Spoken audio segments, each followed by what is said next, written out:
So, I would really like it if you can help me to settle the answer to a fairly random question.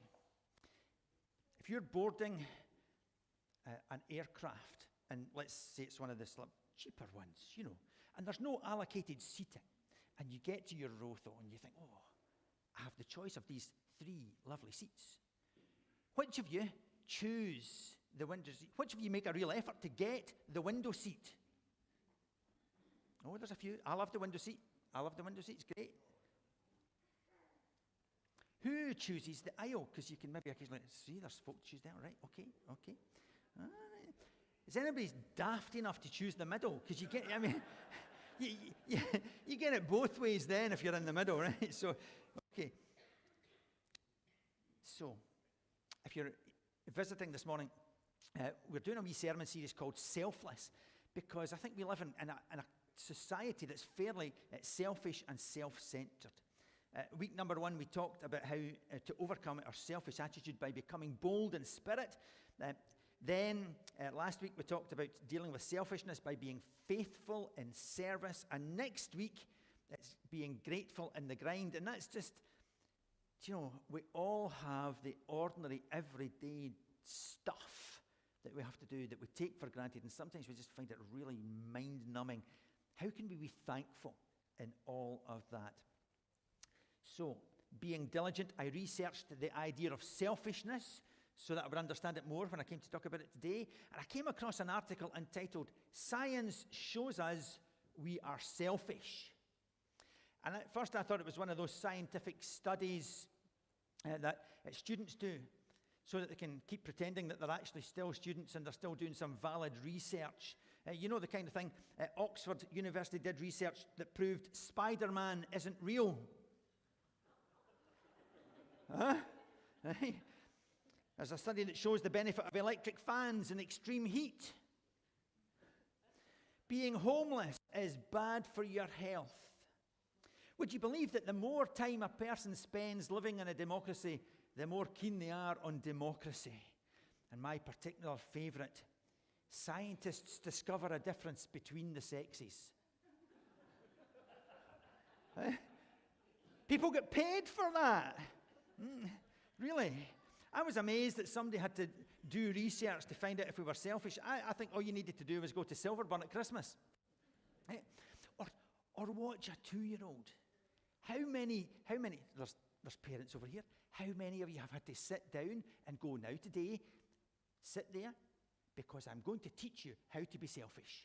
I'm going to grab your toy and I want you to stamp your feet and go, mine, mine. I never had that conversation with my children. In fact, we know that it's exactly the opposite. When children are growing up, we have to teach them to share. We don't have to teach them to be selfish. According to this article, however, the news is particularly bad for men. Men just are more selfish than women. Science says, that's not me, science says, right? There's a study that shows that the male neural reward system is more stimulated by self-centeredness. Women, on the other hand, they get that dopamine rush by sharing. They're the kinder, gentler of the two. People argue, I suppose, that that's because men are wired to survive. It's like, I'm going to leave my cave now and I'm going to go hunting and I'm going to bring back the food, and if something eats you while I'm away, well, too bad. Women, on the other hand, they're nurturers. They get excited about helping everybody else to survive. So typically women are more generous. And men, maybe you, I'm just not pointing any fingers at anything, but going to the gym. If you are the type of man who goes to the gym and loves to keep fit, you're the worst of all. You are more selfish than any other human being alive. Well, so science says. It's not me, right? Science says. So those of us who drive past the gym and go for pizza, we're okay. Second bout of good news for me this week was that, finding that out, because I don't really go to the gym. But not only that, I have what they call restless legs. So I'm lying in bed at night and I'm kicking and so there was an article in the paper this week, and it said, how to cure restless leg syndrome. You need more iron in your diet, and the best source of that is red meat. I've got to eat more red meat. That's great. Anyway, sorry, back to this. Back to the airplane. For those of you who prefer the window seat, as I do, you also are much more selfish on average than those who prefer the other seats. And ladies, if you're feeling pretty good about yourself, men aren't the only ones who are selfish. Scientific research has shown that when it comes to chocolate cake, it's every woman for herself. Studies are quite clear that if a woman is with her best friend and has a choice between the bigger piece of chocolate cake or the smaller piece, the friend's out the window and she has the biggest piece. Science, honest. Our culture is all about selfishness. It tells us that we should gratify ourselves, that we should indulge ourselves, that we should get whatever we want, whenever we want, and pay for it later. Jesus sets out a different way. He says, if you want to follow me, it's not just about getting more for you. It starts with denying yourself and taking up your cross and following me. So rather than being selfish in all we do, I believe that God calls us to extravagant generosity. And that's the key verse for today was the one we read in Proverbs 21. The craving of a sluggard will be the death of him because his hands refuse to work. All day long he craves for more, but the righteous give without sparing. When Solomon was talking about lazy and selfish people, he said that all day long they're just looking for more and more and more and more. But the righteous, good people give without holding anything back. I love that imagery. Even though in our culture today it's natural to be selfish, to want more and more for ourselves, there's another type of person who gives without holding back. I think there are three different attitudes to generosity, and the first is the bag mindset. A person with the bag mindset believes there's never enough. It's a poverty attitude, a poverty mindset, a lack, a scarcity.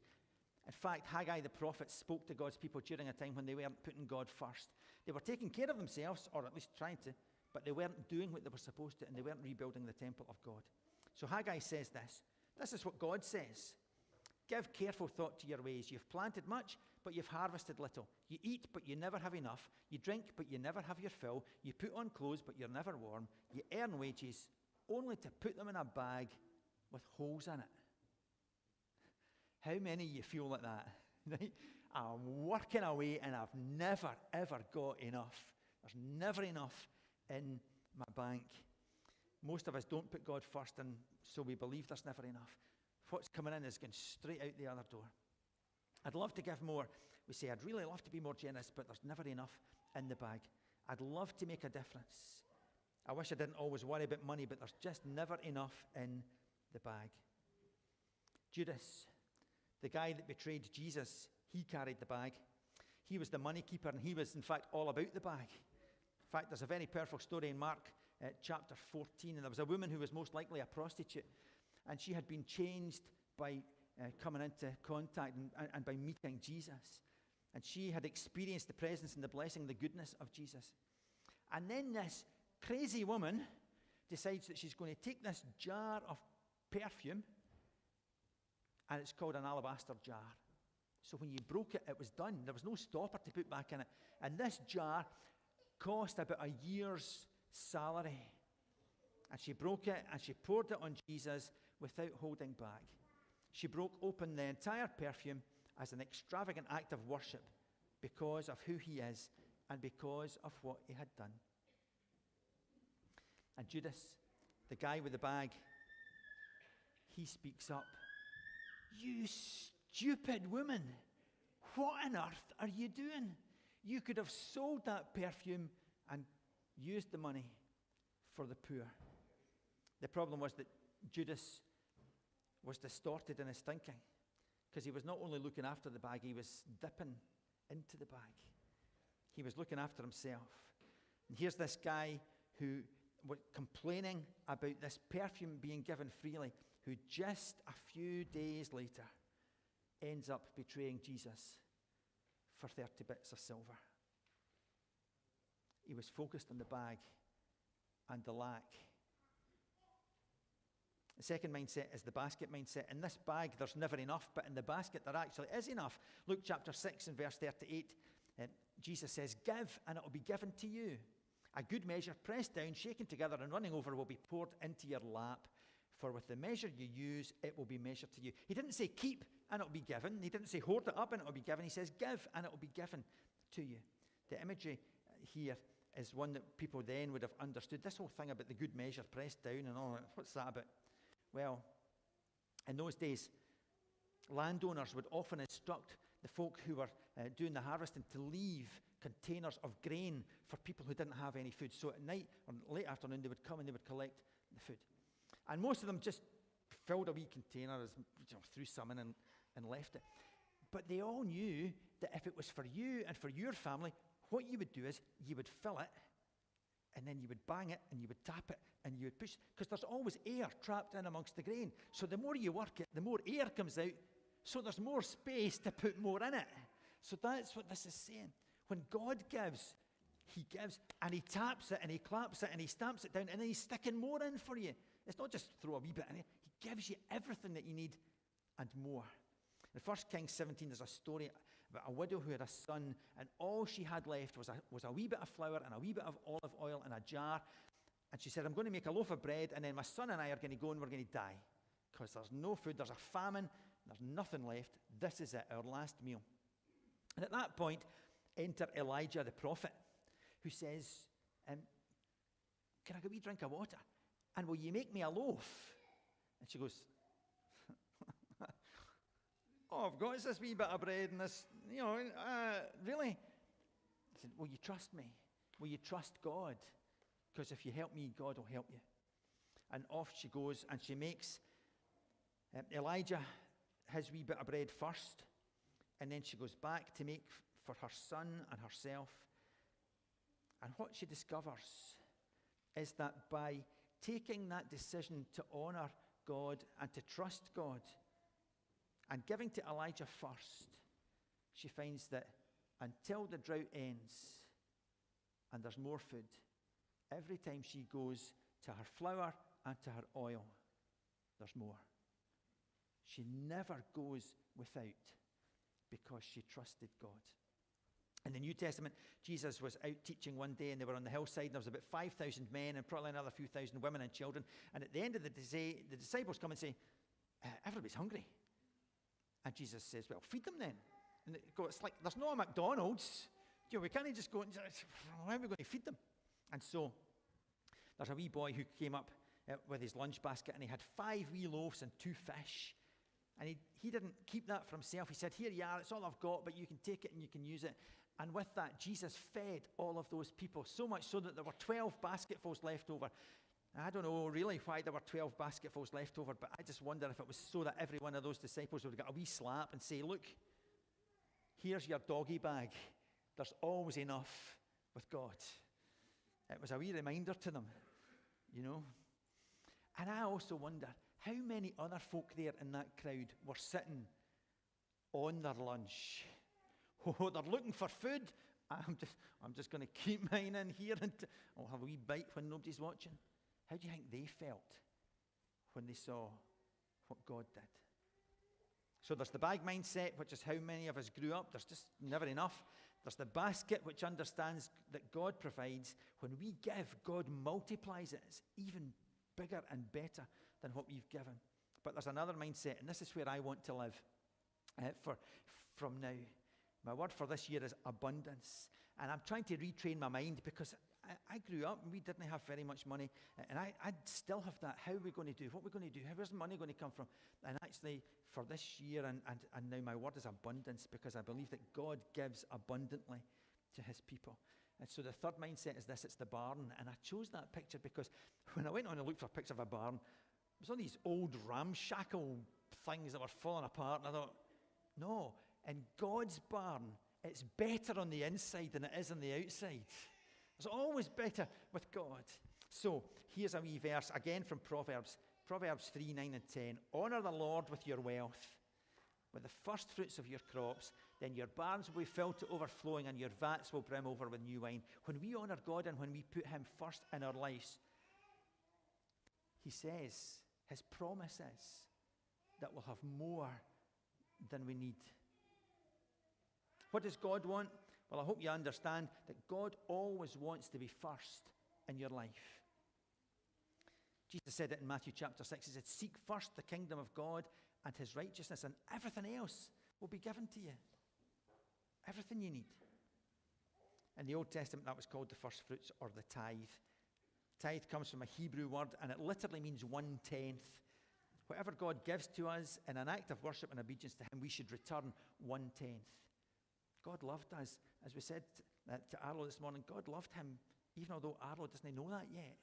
Before we knew it, God loved us. Jesus came and he died because he loved us. And in doing that, he multiplied the life of the one to the lives of the many. God doesn't ask us to do something he's not already done, and even more. And this 10th is in every area of our lives. It's not just money, but financial giving is one of the most tangible and consistent ways of responding in faith to God. He understands that it's not easy, and that's why once in the whole Bible he says, test me. Just once in the whole Bible, God says, test this and try it and see if it doesn't work. And it's in Malachi chapter 3 and verse 10. It says, bring the whole tithe, the whole 10% into the storehouse, that there may be food in my house. Test me in this, says the Lord Almighty, and see if I will not throw open the floodgates of heaven and pour out so much blessing that will not be room enough to store it. So much blessing, not just a wee bit, not just enough. So much blessing, not just increase in finances, but joy and spiritual contentment and peace. Put me first, says God. Most of the time we're conditioned to think that when we come to church and when we read the Bible, it's what God's saying to me as an individual. And I believe this applies to each of us as individuals. But Malachi is writing to the whole people of God. They were all to act individually for the good of all. And so last week, as we were preparing our budget for the year, the last Fabric and Finance meeting, we realised that we've got to give more money next year to Edinburgh to support the work of the church in other places as well as here. And we're going to struggle to do that. So we could choose to live in that place with the bag mindset, and we could worry about it, and we could wonder about it, and we could say there's never enough, there's not enough, we can't cope, don't know what we're going to do. Or we can choose to accept that with God there is always enough, and that he will get us through with just enough for the year. This is the basket mindset. Or we can choose the barn mindset, deciding that we'll give the first fruit, the 10th of all that we receive, to God, so that we not only have enough for us, but that we can abundantly bless other people. Extravagant generosity calls for sacrifice, but the promise of God is blessing for those who give sacrificially. My prayer is that you'll join me in trying to change our mindset this year, and that together we'll test that promise that God has made.